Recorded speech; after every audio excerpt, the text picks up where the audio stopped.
আসসালামু আলাইকুম। আমার কড়াই গরম হয়ে গেছে, কড়াই পানি শুকিয়ে গেছে। আমি আজকে ভর্তা করব কালি জিরা দিয়ে পটলের চুচা ভর্তা। কালি জিরাটা আমি ভেজে নিচ্ছি হালকা করে, হালকা কালি জিরা ভেজে নিয়ে করলে আমি কালি জিরে ভেজে পাটায় রেখে দিয়েছি।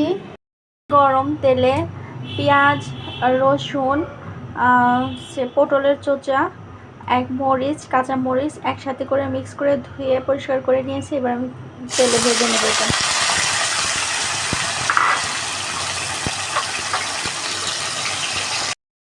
পরিমাণ মতো লবণ দিয়ে দিবেন, আর ঝালটা যে যেমন খায়, আমি ঝাল বেশি খাই, এই জন্য আমি কাঁচা মরিচটা একটু বেশিই দিয়েছি।